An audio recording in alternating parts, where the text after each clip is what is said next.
Hello YouTube, this is Morgan, Airspeed Prime here with my next Legend of Korra episode review. This one's going to be for Book 4 Balanced Episode 1, K401, After All These Years. And yeah, season premiere with just one episode this time around, first time ever for Korra, which was interesting. And I think it worked just because we know like the second episode is going to kind of be like all about Korra, like exploring like where she's been the last 3 years and what she went through and stuff like that. And in that sense, this was like a really good opening episode because the mystery going into this book was what happened to Korra, what's up with Korra, and then the way kind of the reveal of her in this episode instantly kind of like sets it up for like next episode. So it's really well done in that sense, and then the rest of the episode is kind of really cool just regards to like setting up the overall plot, villain, other characters in this book. So I thought it was a very good opening episode. Not what I expected really at all, but it was really good still.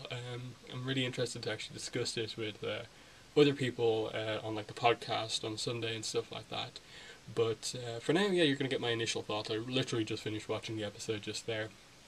So yeah, the first thing I want to talk about is just that I suppose the opening of the episode with the kind of reveal of the spirits and humans are fine living together. The spirit walls are now kind of like a tourist attraction in Republic City, and they're like really promoting that heavily. And then you kind of cut into the city and you find out that okay, Korra hasn't been back in 3 years. She has a statue. She's little bit more kind of respected in that sense, but she's also been gone as the Avatar for 3 years. And then the stuff with Prince Wu, who is obviously revealed to be he says he's Hu Ting's uh, was a great aunt. He says that Hu Ting is his great aunt. I'm terrible at finding out family stuff, but I suppose that's pretty interesting. It's just like it's not a like obvious relation. Like they have to like search for this guy, I suppose, to find him to make him the prince. And the idea is that Raiko is really heavily helping this guy to get a better relationship between Republic City and the Earth Kingdom. And then in the background, you have the political situation. You have Kuvira, who's kind of gone off on her own and is kind of now has the name like the Uniter and is uniting all the different states of the Earth Kingdom together. And when that happens, Prince Wu will come back as a king in the Earth Kingdom. And the clear setup here is obviously that we know Kuvira is the villain at some point. She's going to do that. And even in this episode, she does some villainous things to kind of make her kind of goals happen. And I find that very interesting because I think potentially this is the one kind of most of all where you're kind of like, it's clear to see just from her attitude and stuff like that she's a villain. She's done some bad stuff. But at the same time, she is presenting situations where like she can help people and is kind of doing that. And so where they kind of play around with the fact of like when they make the turn that she is full on villain.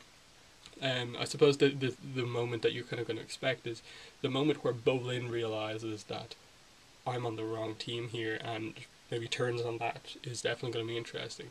Again, there's a lot of stuff set up. I really appreciate that. Kai and Opal had a fairly big role in this episode, and how that played into kind of Bolin's kind of unusual situation as a kind of I assume he was like a Zhao guard, but now he's working for Kuvira as part of her kind of high ups. And there's just a lot of like interesting reveals. Like in the interesting thing about skipping forward 3 years is that you have 3 years where you don't know a lot about what happened, and you get some of that through like conversations. Like Mako hasn't seen Bolin in a while, Sammy hasn't seen Bolin in a while, even they haven't seen each other in a while, and then they obviously haven't seen Korra in like 3 years, we assume.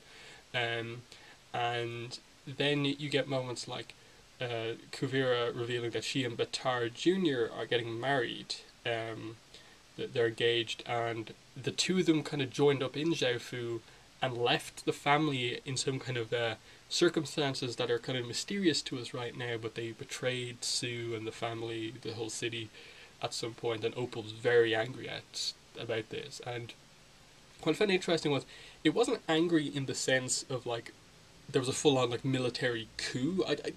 Just from Opal's kind of emotions, it felt a lot more personal than I'm upset that you like brought in this military and took over Xiaofu. I kind of get the sense that what they did was they kind of just treated Xiaofu as another Earth Kingdom state, and are kind of you maybe want to make that the capital city or something like that. They've taken it over and they're using that as their kind of base of operations, perhaps. But still, it's there's the kind of political situation is kind of fascinating here, especially because it is very political, dealing with dealing with bandits, refugees, people struggling with supplies and food and stuff like that, and Kuvira, just with the strength of her army, the uniting that she's already done, and the amount of people she's got to sign up for this kind of united behind her force. She has all the power, and then like if Korra is gonna fight this, she is not the most politically astute character. Like we saw that last book when Sue asked her about, what are your thoughts on the Earth Queen? She's like, I haven't thought about it. So that's interesting in itself. Just it is a fascinating kind of plot to have this book, in that if anyone kind of fights Kuvira, it's kind of from the perspective of you're then, if you take out Kuvira's forces, you're then basically leaving all of these individual states to fight against bandits themselves. And before Kuvira was involved, they were losing. Even with the air nomads' help, that wasn't the case. And even if Korra kind of gets involved to help the air nomads, what's gonna happen from here on out? Like, is she gonna make that big of a difference? So it's kind of one of those things where, like, yes, Kuvira is getting a bit power mad, crazy, but if you take her down, you're kind of adversely affecting a lot of the people that she's helping, even though she's kind of taking them over and taking control of everything. So I just find that really interesting. Like, of all of the kind of villains we've had so far, that this feels different and new and stuff like that. That was really cool. And then another question we had going in, if Kuvira is going to be the main villain, how at some point in this season is she going to like fight evenly with Korra, given that she's only like an earth metal bender?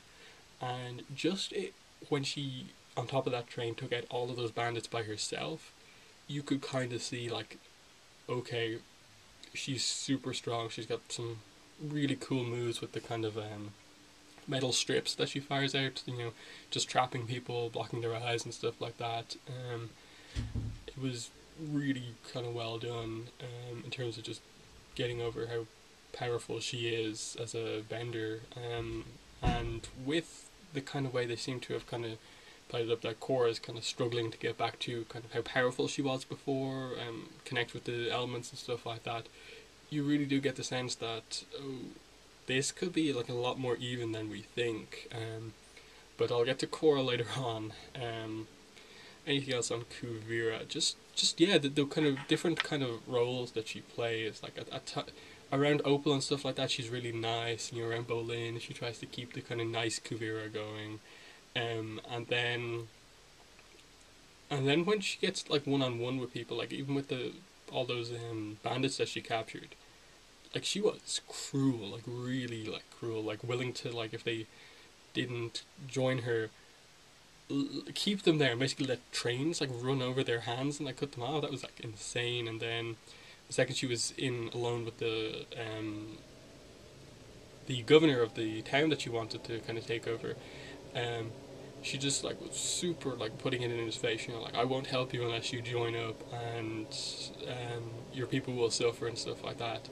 And just the kind of contracts that she's offering, like, give me everything in the city, bow down to me, loyalty to me.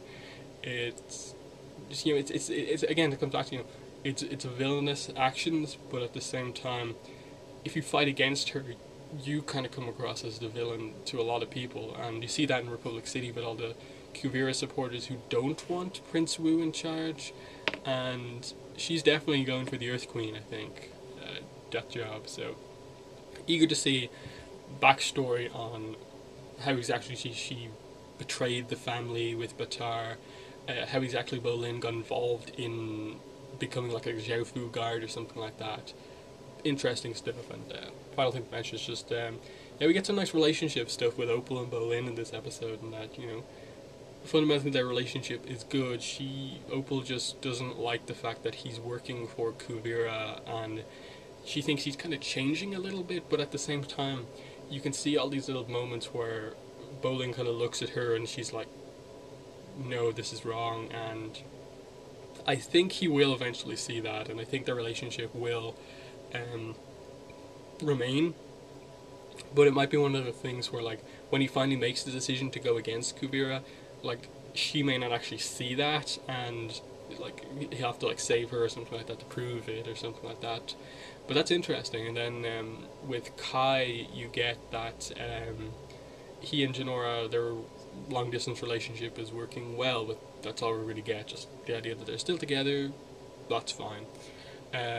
Mako is working as Prince Wu's bodyguard, and Prince Wu, in the first scene that we saw, the clip, I was just like, okay, this guy's like, okay, but not massively interesting. But in the full episode, he's actually like really kind of funny and interesting, just because he is like a kind of coward at heart, and like he thinks like everything is gonna like kill him now, that just because of what happened to Hu Ting.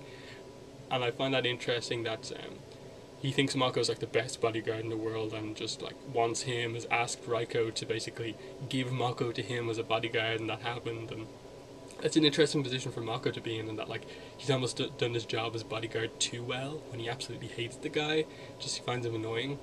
And then especially that moment where he just has a cane and the hat, and we're just like, this guy is pretty brilliant.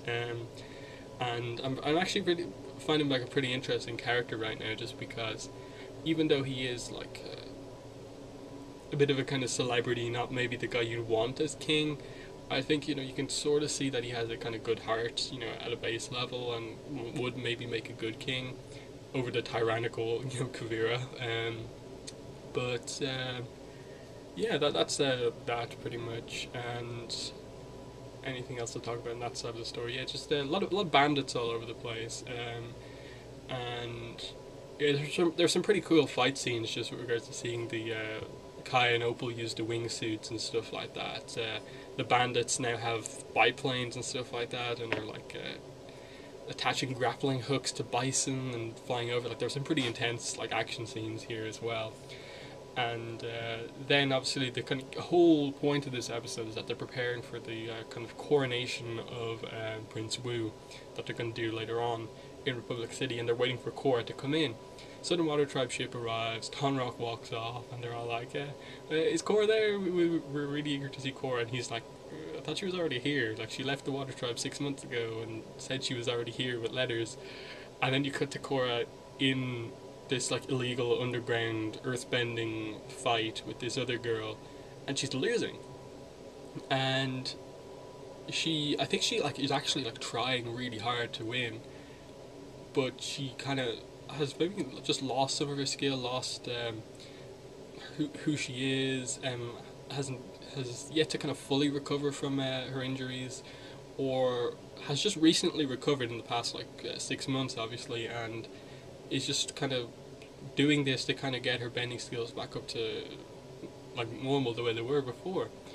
But it's interesting just what happens here, in that like she like I think actually like actively loses this fight, and she gets paid for it, and they don't know who she is.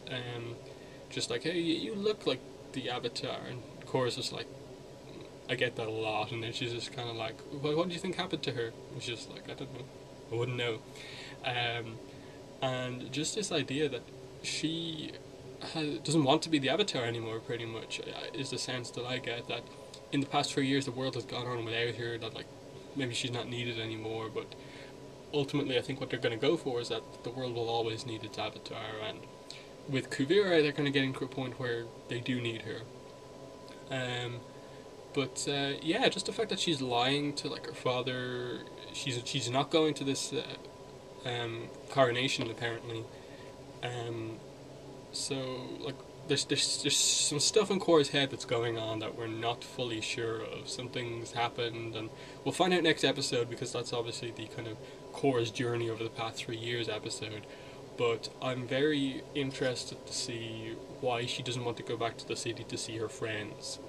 Maybe it's because she's kind of upset that she isn't as powerful as she once was, or whatever. But definitely presents an interesting kind of journey for Korra to go through over the next few episodes, and that, you know, like maybe that fight wasn't the best representation of like her skill right now, but I honestly, like, just watching it, you know, did really feel like she was trying as hard as she could, and she just couldn't win. And that's kind of definitely unlike Korra. Korra seems like a kind of like tough-like character who'd go into an Earth Rumble and just kind of demolish whoever she was up against. She seems to be like moving fairly well, but whatever, like her connection to the elements, her just general like being out of practice at bending the elements, something like that seems to have happened. And maybe it will involve reconnecting with the past avatars. Maybe she'll have to go across the world to kind of these various places to reconnect with the elements. Who knows? It's just an interesting journey, I think, for Korra, and just like a lot of character development already just there. Like book 3 really didn't have much character development for Korra. This time around, I think there's so much to discuss just in those kind of 2 lines from Korra in this episode at the end, that she's kind of going undercover, doesn't want anyone to know she's the Avatar, and doesn't really care what's happened. Like, she almost speaks as if, you know, like, I don't know what happened to her. Like, this is just the way I am right now. I don't know what happened. Sort of way, but yeah, like fascinating episode. A lot of interesting stuff going on. Any other scenes to talk about?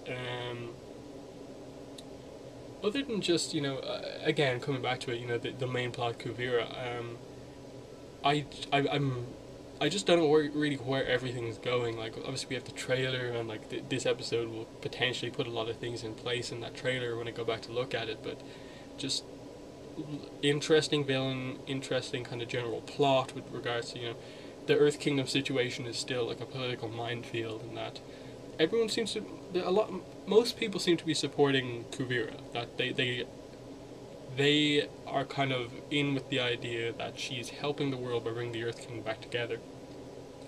But she's going to do something that makes her the villain. That's something that kind of puts her against it. Maybe she takes over the whole Earth Kingdom, that's fine. But then maybe she decides she wants the rest of the world, and that's the point where everyone goes, no.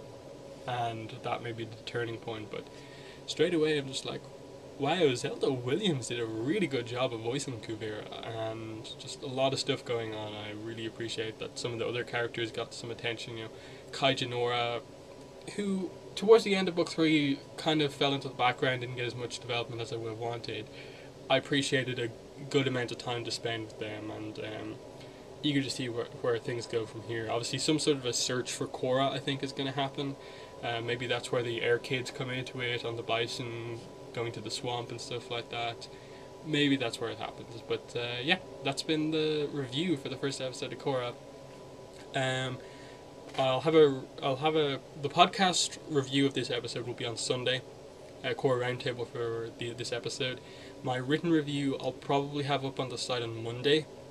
And of course I'll probably do a predictions video at some stage during the week as well, as regards like what I really think is going to happen in the next episode. Maybe after we see a clip or two. But yeah, overall that's been the episode review. Thanks for watching, and bye.